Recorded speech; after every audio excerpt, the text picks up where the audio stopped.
नमस्कार, मैं हूं परवीन शेख और आप देख रहे हैं कैपिटल टीवी की स्पेशल स्टोरी।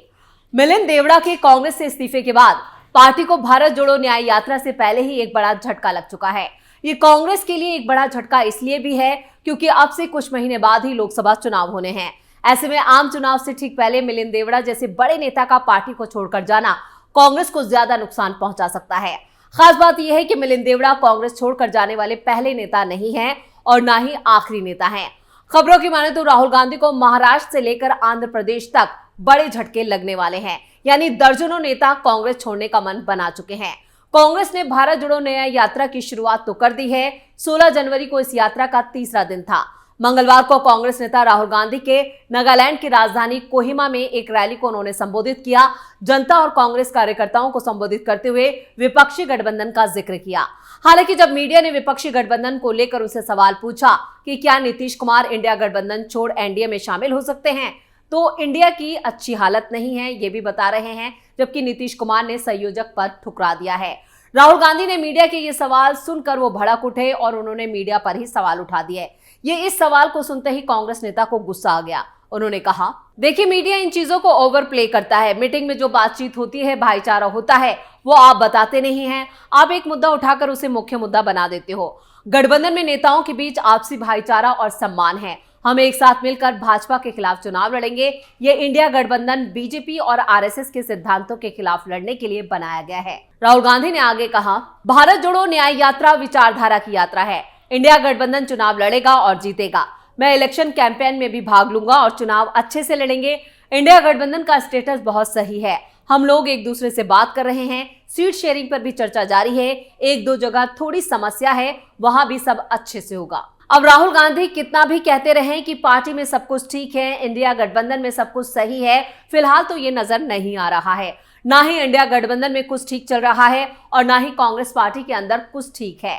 राहुल गांधी की भारत जोड़ो न्याय यात्रा मणिपुर से शुरू होने के बाद अब 20 मार्च को मुंबई में खत्म होगी। लेकिन जिस तरह से यात्रा की शुरुआत वाले दिन मिलिंद देवड़ा ने कांग्रेस छोड़ी है, उसके बाद से कई सवाल खड़े हो गए हैं। क्या इसी तरह से यात्रा के पहुंचने तक मुंबई और महाराष्ट्र में कांग्रेस को और नुकसान होगा? मुंबई के राजनीतिक हलकों में इन सवालों पर राजनीति गर्म है। इसकी वजह है मुख्यमंत्री एकनाथ शिंदे का बयान। पूर्व केंद्रीय मंत्री मिलिंद देवड़ा जब शिवसेना यानी शिंदे गुट में शामिल हुए तो सीएम एकनाथ शिंदे ने कहा, ये तो ट्रेलर है, पिक्चर अभी बाकी है। इसके बाद अटकलें लग रही हैं, क्या देवड़ा की तरह कुछ और नेता कांग्रेस छोड़ने की तैयारी कर रहे हैं? मुंबई में कांग्रेस पार्टी के 23 सदस्य निलंबित किए गए हैं। क्या ये 23 नेता भी छोड़ेंगे कांग्रेस? पूर्व केंद्रीय मंत्री मिलिंद देवड़ा के कांग्रेस छोड़ने के बाद पार्टी ने बड़ा कदम उठाते हुए मुंबई प्रदेश कांग्रेस कमेटी ने यहां पर पार्टी विरोधी गतिविधियों के चलते 23 सदस्यों को पार्टी से निलंबित कर दिया। मिलिंद देवड़ा के साथ जाने और एकनाथ शिंदे गुट में शामिल होने के बाद एमआरसीसी अध्यक्ष प्रोफेसर वर्षा गायकवाड़ ने कांग्रेस के इन पदाधिकारियों को निलंबित करने का आदेश सुनाया। हालांकि मिलिंद देवड़ा के पार्टी छोड़ने के बावजूद मुंबई कांग्रेस कार्यालय दक्षिण मुंबई जिले के 300 से ज्यादा कार्यकर्ताओं से ये भर गया और इन लोगों ने कांग्रेस के प्रति अपनी वफादारी दिखाने की कोशिश की। वर्षा गायकवाड़ ने 15 जनवरी को दिन भर मुंबई स्थित मुंबई कांग्रेस कार्यालय में पदाधिकारियों के साथ कई बैठकें की। इसके बाद वर्षा गायकवाड़ का बड़ा बयान भी सामने आया। उन्होंने कहा, जो लोग पार्टी और विचारधारा के प्रति वफादार होते हैं वो कामयाब होते हैं। दुर्भाग्य से मिलिंद देवड़ा ने पार्टी और विचारधारा से भी नाता तोड़ लिया। हालांकि सिर्फ एक व्यक्ति के चले जाने से ना तो पार्टी कमजोर होती है और ना ही पार्टी की विचारधारा। इसके विपरीत इस वजह से मुझे और कई कार्यकर्ताओं में कड़ी मेहनत करने की ताकत मिलती है। सुरेश भट्ट का उदाहरण याद करते हुए कहा, उन्होंने एक बार कहा था, वो लोग अलग थे, वो जल्दबाजी में आगे निकल गए। मैं खड़ा होकर देखता हूँ कितने लोग पीछे रह गए। ये लोग जो पीछे हैं वो सच्चे कांग्रेसी हैं और ये हमें जीत की ओर ले जाएंगे। अब वर्षा गायकवाड़ कितना भी भरोसा दिलाएं अपने कार्यकर्ताओं को और सदस्यों को, क्या उनका खोया हुआ जो आत्मविश्वास है वो वापस आएगा, ये बड़ा सवाल है। फिलहाल मिलिंद देवड़ा के जाने के बाद मुंबई कांग्रेस ने जिन 23 लोगों को निलंबित किया है उनमें दक्षिण मुंबई के जिला अध्यक्ष प्रमोद मांद्रेकर, पूर्व नगर सेवक सुशीबेन शाह, सुनील नारसाले, राम बचन मुरारी, पूर्व नगर सेविका अनीता यादव, हंसा मारू, मुंबई कांग्रेस महासचिव प्रकाश राउत, दक्षिण मुंबई कांग्रेस के कार्यकारी अध्यक्ष रमेश यादव और एडवोकेट त्र्यंबक तिवारी जैसे बड़े नेता शामिल हैं। यानी ये लोग भी अब कांग्रेस छोड़ने का मन बना रहे हैं। जिस तरह से इनको निलंबित किया गया है, क्या ये अपमान नहीं है? क्या अब ये सदस्य भी यहाँ पर कांग्रेस को ठेंगा दिखा सकते हैं या कांग्रेस से जल्द ही विदाई इनकी भी हो सकती है। इस तरह की खबरें यहां पर चल रही हैं और कहा जा रहा है कि ये भी शिंदे गुट में शामिल होंगे। इधर वर्षा गायकवाड़ ने जिन 23 लोगों को निलंबित किया, खबरों की माने तो वो भी पार्टी छोड़ने का मन बना चुके हैं। यानी महाराष्ट्र में एक बार फिर पार्टी को बड़ा झटका लगने वाला है। देवड़ा की कांग्रेस छोड़ने के बाद मुंबई कांग्रेस के कार्यकारी अध्यक्ष नसीम खान का नाम भी चर्चाओं में है। कहा जा रहा है कि जल्द ही शिवसेना में शामिल होंगे और फिर मंत्री बनेंगे। देवड़ा के जाने के बाद जब नसीम खान के नाम पर चर्चा हुई तो नसीम खान ने पहली प्रतिक्रिया में इससे इनकार कर दिया।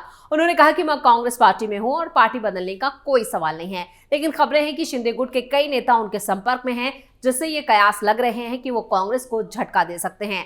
आंध्र प्रदेश में भी 2024 के चुनावी दंगल से पहले यहां भी कांग्रेस में बड़ा खेला हुआ है, जिससे यहां भी पार्टी में विवाद पैदा हो गया है। पार्टी के राष्ट्रीय अध्यक्ष मल्लिकार्जुन खड़गे ने पूर्व सीएम और कांग्रेस के दिग्गज नेता रहे वाईएसआर की बेटी वाईएस शर्मिला को प्रदेश की कमान सौंप दी है। कांग्रेस के आंध्र प्रदेश की जी रुद्र राजू ने एक दिन पहले अपने पद से इस्तीफा दे दिया था। इसके बाद से अटकलें लग रही थी कि कांग्रेस राज्य में जगन मोहन रेड्डी के मुकाबले में वाईएस शर्मिला को उतारेगी। कांग्रेस ने एक आधिकारिक बयान में वाईएस शर्मिला को यहां पर आंध्र प्रदेश कांग्रेस समिति का अध्यक्ष नियुक्त कर दिया है। अब वो राज्य में कांग्रेस का प्रमुख चेहरा होंगे। यानी पार्टी के अंदर यहां भी विवाद शुरू हो गया है। जिस तरह से राजू का इस्तीफा हुआ है उससे कई सवाल खड़े हो रहे हैं। शर्मिला के कांग्रेस में शामिल होने के बाद से ही रुद्र राजू को उनके पद से हटना पड़ा और ये उनके ऊपर दबाव था। अब भले ही रुद्र राजू ने शर्मिला का कांग्रेस में स्वागत किया हो, लेकिन उनके लिए पद छोड़ने का दर्द उनके अंदर छिपा है। ऐसे में वो इसे अपने लिए अपमान मान रहे हैं। गौरतलब है कि शर्मिला आंध्र प्रदेश के मुख्यमंत्री वाईएस जगन मोहन रेड्डी की बहन है। शर्मिला ने 4 जनवरी को वाईएसआर तेलंगाना पार्टी यानी वाईएसआरटीपी का कांग्रेस में विलय कर दिया था। आंध्र प्रदेश की पूर्व मुख्यमंत्री वाईएस राजशेखर रेड्डी की बेटी शर्मिला मल्लिकार्जुन खड़गे और शीर्ष नेता राहुल गांधी की मौजूदगी में कांग्रेस में शामिल हुई थी।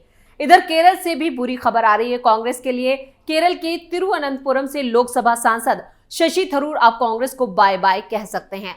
खबरों की माने तो एक कार्यक्रम के दौरान थरूर ने कहा कि इस बार के लोकसभा चुनाव में बीजेपी सबसे बड़ी पार्टी होने वाली है। यानी उन्होंने बीजेपी और पीएम मोदी की जमकर तारीफ की है, जिससे साफ है कि अब थरूर ने भी कांग्रेस को छोड़ने का मन बना लिया है।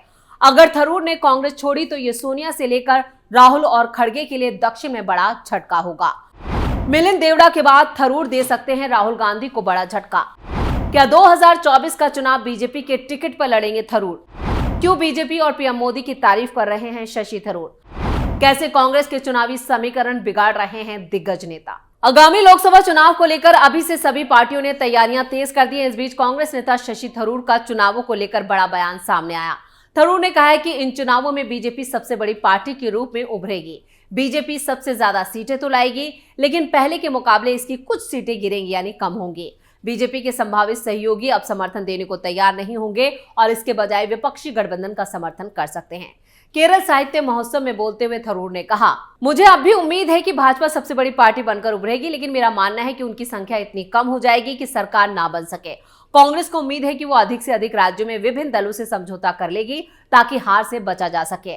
सीट बंटवारे का पैटर्न हर राज्य में अलग होगा। इंडी गठबंधन के सीट बंटवारे का पैटर्न अलग अलग राज्यों में अलग होगा। उन्होंने 2 पड़ोसी राज्यों केरल और तमिलनाडु का उदाहरण भी दिया। यानी कांग्रेस सांसद के इस बयान के अलग अलग सियासी मायने निकाले जा रहे हैं। एक तरफ तो ये मान रहे हैं कि 2024 लोकसभा चुनाव में बीजेपी बड़ी पार्टी बनकर उभरेगी, तो वहीं दूसरी तरफ ये कह रहे हैं कि बीजेपी की सीटें कम होंगी। लेकिन वो पीएम मोदी की बढ़ती लोकप्रियता को भी जानते हैं, जिसके आगे इंडिया अलायंस कहीं नहीं ठहरता। मोदी के लहर में उत्तर से लेकर दक्षिण तक बीजेपी का डंका बजा था और इस बार बीजेपी को राम मंदिर की कामयाबी पर यहां पर वो सवार होकर जनता के बीच है। ऐसे में सीटें कम होने का सवाल ही नहीं उठता। इधर बीजेपी ने इस बार 400 के पार का नारा देना भी शुरू कर दिया है। बीजेपी लोकसभा चुनाव की तैयारियों में इंडी गठबंधन से काफी आगे है। वहीं इंडी अलायंस में अब तक सीट बंटवारे का मसला ही नहीं सुलझ पाया है। यानी बीजेपी एक बार फिर कांग्रेस को धूल चटाने की तैयारी कर चुकी है। तो ये थी हमारी स्पेशल स्टोरी। आपको ये स्टोरी कैसी लगी नीचे कमेंट बॉक्स में अपनी राय जरूर दें और इस स्टोरी को लाइक और शेयर करें और कैपिटल टीवी को सब्सक्राइब करें। बाकी खबरों के लिए देखते रहिए कैपिटल टीवी। नमस्कार।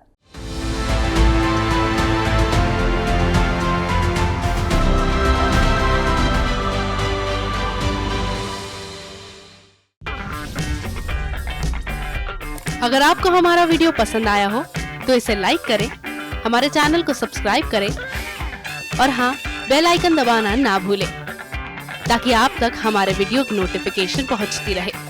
आप अपना सुझाव हमें कमेंट बॉक्स में दे सकते हैं। हमारे साथ जुड़ने के लिए शुक्रिया।